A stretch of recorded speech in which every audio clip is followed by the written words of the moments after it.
நம்முடைய பாதகங்களைப் போக்கி பரமனடி காட்டும் சாமர்த்தியம் திருப்பாவைக்கே உண்டு. அந்த திருப்பாவையிலே கற்றுக்கரவைன்னு தொடங்குகிற 11ஆம் பாட்டு இன்று. இந்த பாட்டாலே எழுப்பப்படுகின்றவள் பொற்கொடிக்கு நிகரானவள், அழகிலே சிறந்தவள். அதுவும் தவிர கண்ணனை பெறுவதற்காக நாம் ஏன் நோன்பு நோற்க வேண்டும்? வேண்டுமாகில் நம்மை பெறுவதற்காக அவன் நோன்பு நோற்று வரட்டும் என்று காத்திருப்பவள். இந்த பொற்கொடி இவளுடைய தகப்பனார். அவர் காலத்தே கர்மானுஷ்டானங்களை குறைவில்லாமல் செய்பவர். இடையர்களுக்கு வேலை என்ன? பசுக்களை பராமரிப்பது, பால் கறப்பது, அதற்கு மேலே தயிர், வெண்ணெய், நெய் என்று வியாபாரம் செய்வது, இதெல்லாம் அவர்களுடைய வேலை. அந்த வேலைகளை குறைவரச் செய்பவர் ஒருவர். அவருடைய பெண் பிள்ளையே இன்றைய தினம் எழுப்பப்படுகின்றாள். ரொம்ப அழகான பாசுரம். கற்றுக்கரவை கணங்கள் பல. திருவாய்ப்பாடியிலே பசுமாடுகளுக்கு பஞ்சமே கிடையாது. கூட்டம் கூட்டமாக பசுமாடுகள் நிற்குமாம். ஒரு கூட்டத்திலே 1,00,000 பசுமாடுகள் உண்டுன்னு வச்சுக்கோங்க. அப்படி லட்சமாக நிற்கிற, கூட்டம் கூட்டமாக நிற்கிற பசுமாடுகளை கூட இத்தனை கூட்டம்னு கூட எண்ண முடியாத அளவிற்கு அங்கே பசுக்கள் அதிகம். ஒன்னொன்னா எண்ண முடியாதுங்கிறது ஆச்சரியம் கிடையாது. இது ஒரு கூட்டம், இது இரண்டாவது அப்படின்னு கூட எண்ண முடியாது. திரளாக எண்ணுவதும் கூட அங்கே சாத்தியமன்று அப்படின்னு காட்டுகிறார்கள். இன்னொன்னு, அங்க இருக்கிற பசுமாடுகளை எல்லாம் பார்த்தா கன்றுக்குட்டிகளை போல இருக்குமா. இது என்ன பார்க்கறதுக்கு கன்றுக்குட்டிகளை போல இருக்கே, இவைகளா பால் சொரிய போகின்றன அப்படின்னால், வள்ளல் பெரும் பசுக்கள், குடம் குடமாக பாலை நிரப்பி தருகிற சாமர்த்தியம் பெற்றிருக்கிற பசுக்கள். பார்க்கறதுக்குத்தான் எல்லாம் கன்றுக்குட்டிகளை போல இருக்கு. ஆனா உண்மையிலே மிகச்சிறந்த பசுமாடுகள். சரி, பார்க்கறதுக்கு இந்த கன்றாட்டம் இருக்கிற தன்மை, அது அந்த பசுமாடுகளுக்கு எங்கனம் வாய்த்தது அப்படின்னால், கண்ணனுடைய கரஸ்பருஷம். கண்ணனின் பெருமான் அந்த பசுமாடுகளை தடவி கொடுத்து, அவைகளை அரவணைத்து, அவைகளோடு நேரம் செலவழித்து, அவைகளுடன் விளையாடி, இப்படி அந்த பசுமாடுகளுக்கு தன்னையே தந்திருக்கின்றான். பகவான் எப்போதும் கூடவே இருக்கார் இல்லையோ? அவர் எப்படிப்பட்டவர்? நித்திய யுவாவாக இருப்பவர். அவருக்கு வயசே ஆறுது கிடையாது. எப்பவும் ஒரே மாதிரி இருக்கிறவர். அவருடைய கரஸ்பருஷத்தாலே இந்த பசுமாடுகளுக்கும் அந்த பாக்கியம் கிடைத்திருக்கிறது. அவனை போலே எப்பவும் அந்த இளமை செல்வம்ங்கிறது வாய்க்க பெற்றவைகளாக அந்த பசுமாடுகள் விளங்குகின்றன.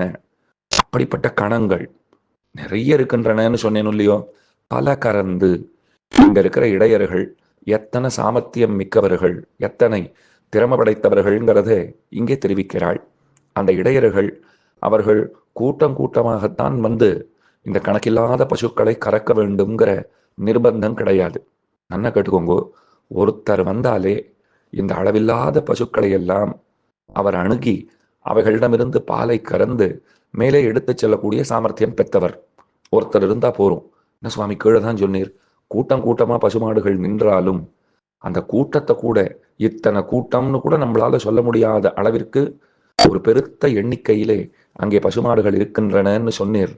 கறக்கிறதுக்கு ஒருத்தர் வந்தா போருங்கிறீரே, இது எப்படின்னா அதுதான் அங்க இருக்கிற கோவலருடைய சாமர்த்தியம். கற்றுக்கரவை கணங்கள் பல கறந்து செற்றார் திரளழிய சென்னு செரு செய்யும் குற்றமொன்றில்லாத கோவலர். ஏதோ பால் கறக்க தெரியும், ஆடு மாடுகளை பராமரிக்க தெரியும், நியாயமா அவர்களுக்கு வியாபாரம் பண்ண தெரியும், இவ்வளவுதான் அவர்களுக்கு தெரியும் அப்படின்னு நினைச்சுக்காதீங்கோ. எதிரிகளை பந்தாடவல்ல சாமர்த்தியமும் அவர்களுக்கு உண்டு.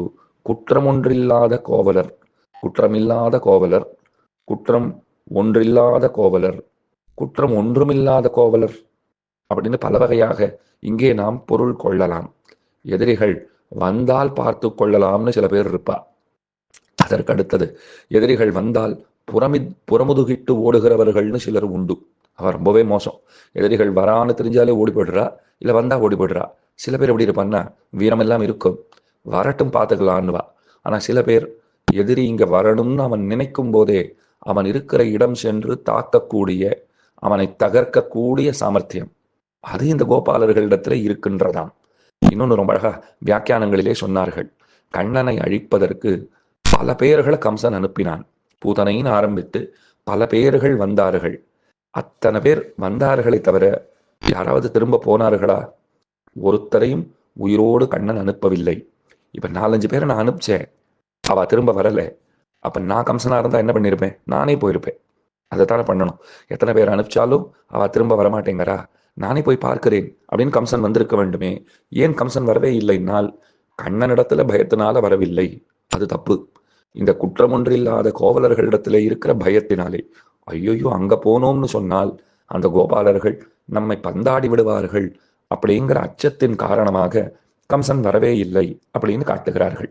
அப்படி குற்றம் ஒன்றில்லாத கோவலர் அந்த திரளிலே மிகச் சிறந்தவராய், தம்முடைய கர்மானுஷ்டானங்களை சரிவரச் செய்பவராய், அவருக்கு அதுவே தெய்வம், செய்யும் தொழிலே தெய்வம் அப்படின்னு இருக்கிறவர் ஒருவர்.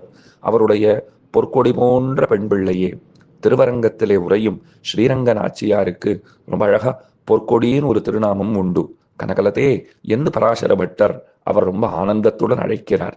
அவளை போன்ற பெண் பிள்ளை. அப்ப பொற்கொடியே புற்றரவல்குல் புனமையிலே போதராய். எத்தனை அழகா இருக்க தெரியுமா? உன்னுடைய உடல் அது பெண்களை கூட மயக்கும்படியான ஒரு வாகோடே அமைந்திருக்கிறது.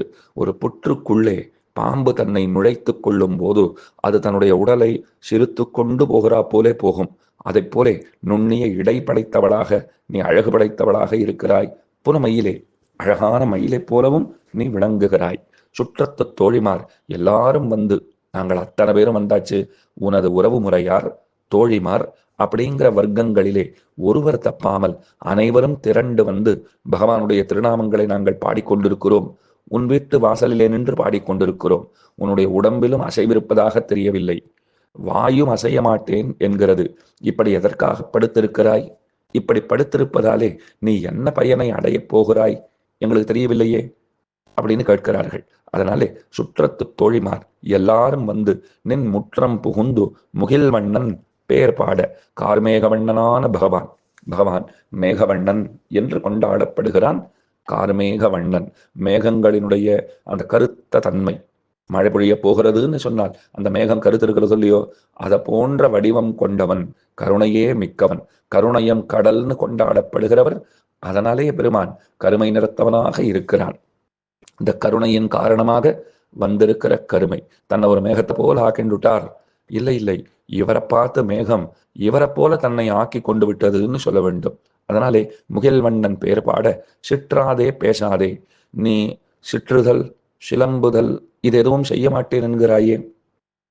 அதாவது இப்படி திரும்பி படுப்பது, அப்படி திரும்பி படுப்பது, ஏதோ முணுமுணுப்பது, ஏதோ எழுந்து வருகிறேன்னு சன்னமான குரலிலே சொல்லுவது, இப்படி எதையுமே செய்ய மாட்டேன் என்கிறாயே. நீ எற்றுக்குறங்கும் பொருள், நீ என்ன பிரயோஜனத்துக்காக உறங்கிக் கொண்டிருக்கிறாய் சொல்லு, என்ன பலனை பெறுவதற்காக படுத்திருக்கிறாய் சொல்லு அப்படின்னு கேட்கிறார்கள்.